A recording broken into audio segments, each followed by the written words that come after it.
Eder. Mech. Pallister. Liliana Resinovic, la frattura T2 e il tecnico che ora è indagato. Tutti i dubbi su Giacomo Molinari, su Fulvio Costantinides e su Sebastiano Visintin.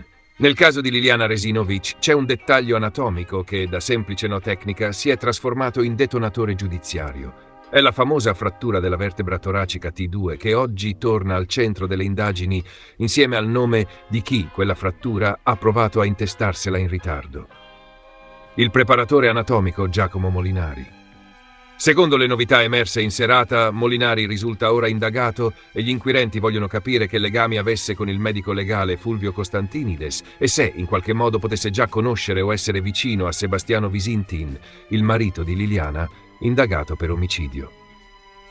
La domanda che guida questa nuova fase è semplice e inquietante. Se, come sostiene la professoressa Cristina Cattaneo, quella frattura alla T2 era già presente prima dell'autopsia, perché il tecnico ha sentito il bisogno di presentarsi in procura e dire che poteva essere stato lui a provocarla. Per capire il peso di questa svolta, bisogna tornare al momento in cui il corpo di Liliana viene esaminato. L'8 gennaio viene eseguita una TAC. L'11 gennaio 2022 si svolge la prima autopsia all'obitorio, con il medico legale Fulvio Costantinides e il preparatore anatomico Giacomo Molinari in sala. Il tecnico è l'uomo che maneggia il cadavere, posiziona il capo, regola i supporti, esegue materialmente molte delle manovre che permettono ai medici di lavorare. All'epoca il suo nome resta dietro le quinte, come accade quasi sempre per le figure tecniche. Nel frattempo il procedimento vive una lunga fase dominata dall'ipotesi suicidaria.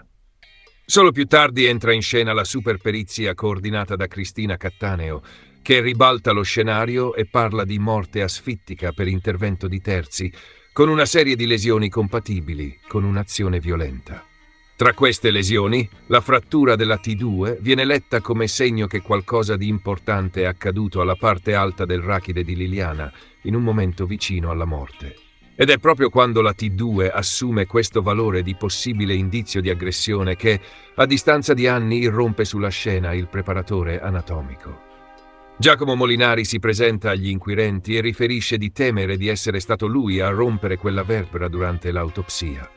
Racconta di un possibile movimento del capo, di un sostegno posizionato in un certo modo, di una dinamica che, a suo dire, sarebbe compatibile con una frattura da manovre tecniche di sala settoria.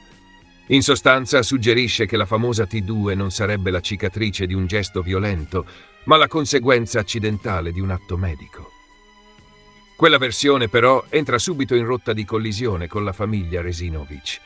Il fratello Sergio e i suoi legali reagiscono con durezza, parlano di dichiarazioni che non tornano e depositano una querela per falso. Non si limitano alle parole. Fanno rianalizzare la TAC dell'8 gennaio e da quella revisione emerge un punto fermo. La frattura della T2 era già visibile prima dell'autopsia dell'11 gennaio. Su questa linea si colloca anche la lettura della professoressa Cristina Cattaneo. La superperizia milanese individua la frattura già sulla TAC preliminare, cioè in un momento in cui il corpo di Liliana non è ancora passato tra le mani del preparatore anatomico. Se la lesione è già documentata in quella fase, non può essere stata prodotta da una manovra successiva in sala settoria. Il castello ricostruttivo di Molinari a quel punto appare quantomeno vacillante. La contraddizione è evidente. Da una parte c'è un tecnico che si autoaccusa in qualche misura, dicendo di poter aver causato lui quella frattura durante l'autopsia. Dall'altra ci sono periti e consulenti che affermano che la frattura c'era già prima e che quindi il racconto del preparatore non corrisponde alla realtà radiologica. Qui si inseriscono le novità di oggi. L'iscrizione di Giacomo Molinari nel registro degli indagati non è più solo un gesto burocratico, ma un passaggio che dice chiaramente una cosa. La procura vuole capire se dietro quelle dichiarazioni ci sia un semplice errore di valutazione, un'ingenuità o qualcosa di più grave e più strutturato. Vuole ricostruire con precisione la sua rete di rapporti. Le domande che si aprono sono molte. Che rapporto professionale e personale lega Molinari a Fulvio Costantinides, il medico legale che ha firmato la prima autopsia insieme ai colleghi? Da quanto tempo lavorano insieme? In che clima è maturata la scelta del tecnico di presentarsi dopo anni per intestarsi la frattura della T2? C'è poi il capitolo più sensibile e riguarda Sebastiano Visintin. L'unico indagato per l'omicidio di Liliana ha tutto l'interesse, sul piano processuale, a ridimensionare i segni di possibile violenza sul corpo della moglie. Una frattura che smette di essere trauma da aggressione e diventa frattura da autopsia alleggerisce l'impianto accusatorio.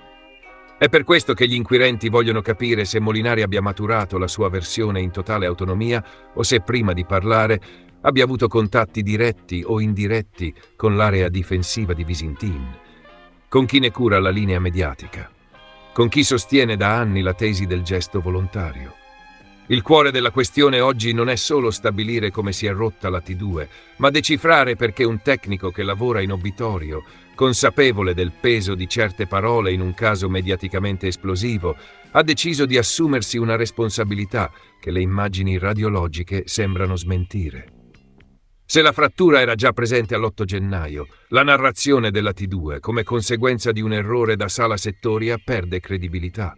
Se quella versione è stata costruita o suggerita per depotenziare un indizio di violenza, allora la figura di Molinari diventa una tessera delicata di un mosaico che non riguarda più solo la medicina legale, ma la lealtà verso la verità processuale.